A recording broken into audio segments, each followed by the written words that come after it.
The scene out, Chris. It's hard to follow Casey. He was like super well prepared. What he was talking about though feels like it's very much about the now, and I kind of want to talk about the near future by starting in the past. So I once watched Doug Engelbart's Mother of All Demos, and if you haven't seen it, I recommend it. It's on YouTube. It's actually quite long, but essentially he demoed a number of technologies back in the 60s that now are actually sort of part of our everyday experience. He demoed the mouse, he demoed the keyboard, he demoed voice computing, all sorts of stuff that, again, we kind of take for granted now, but that have taken 50, 60 years to actually arrive today. The thing that I find so interesting about going back and seeing where both sci-fi and computing was back then is to realize how little actual evolution we've made. We've sort of made things faster and easier. We've built them into our lives. We take these computing devices around with us, but the mode of interaction, the mode of creating meaning for these systems hasn't really changed that much. If you think about the keyboard design itself, which is now on glass, of course, in all of our touchscreen devices, that design, the QWERTY keyboard, was designed to slow down typists. So we actually have this sort of impedance in the way that we're able to communicate with these devices. One of the other things that I've seen that's interesting about the evolution of computing is we've gone from desktop operating systems where the user is authenticated to all the files and all the materials there, is we've gone to cloud services where the user has to authenticate with each one of those things, and each one of those things has to have pre-registered to get a key in order to make those transactions happen. So we've introduced a lot of friction into a system that previously used to be very easy, for example, to drag one file into an application that you just installed, or from that file that's been created by that software into some other piece of software. And so now we're sort of on the cusp of moving into a mobile messaging revolution where users are able to talk to services and bots and assistants and their friends in a much more convenient, much more familiar way that actually adapts to the way that people live and work and use these devices. In other words, we sort of took an assumption out of the early era of computing where people were sitting at desktops. We shrunk that down, all those icons, and we put them into a smaller screen that fit in our pocket, and we assumed that people would behave more or less the same. But the reality is that we're constantly, even most of you right now, are in modes of continuous partial attention. You're half listening to me, you're half messaging, you're half reading the news. Mike, I see what you're doing right there. Gotcha. Tweeting, thank you.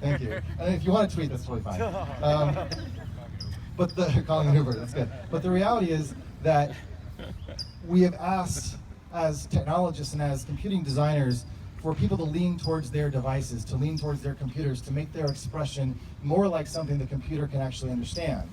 But the future, I think, is more like these blended experiences where computing systems start to actually lean towards the person, lean towards the people, lean towards groups of friends to provide services to them.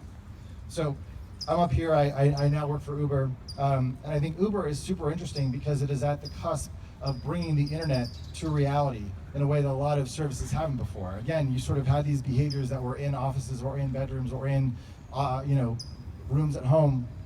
But now, with mobile devices and mobile computing, you're entering into the real world. People don't have as much patience, as much time, as much extra cognitive energy to spend on your particular app, finding your app on their home screen, searching for your app, searching for your service.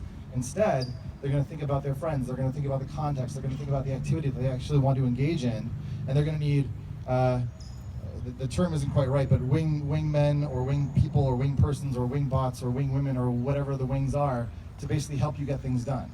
Essentially assistants that are there when you need them, they go away when you don't, and they can provide a great deal of service to sort of let things happen. So for example, recently Uber did an integration with the Amazon Echo where you can order an Uber just by saying, hey Alexa, get me an Uber.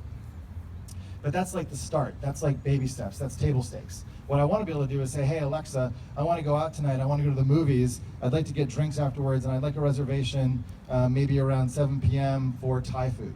And it should all happen. My reservation should be booked on OpenTable, my ticket should be bought on Fandango, my car should be booked through Uber, my friends should be notified through whatever service I'm using. All of that stuff should happen without me having to think about it, because maybe I'm grabbing my stuff, I'm ready to go, I don't need the keys anymore.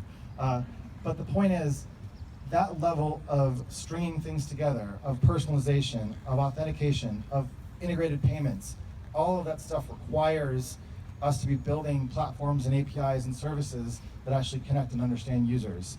And we're just on the cusp of doing that. So when I'm thinking about the Uber developer platform, and I'm thinking about the additional context that we're providing services, it's around solving and addressing those needs for people so that we can actually meet people where they are, as opposed to them coming to us.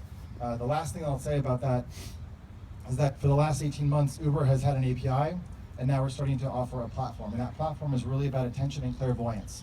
So Uber knows where you're going, it knows where you're coming from, and it knows how long it's going to take to get you there. That context has never been available for developers to build on before, and we're making it available to both our partners as well as the open developer ecosystem. So the ability to actually anticipate what you're about to do and where you're going seems to me to be a thing that is where our platform is going, and I'm super excited about all the different applications that people are going to build on that. And that's all I have to say. All right.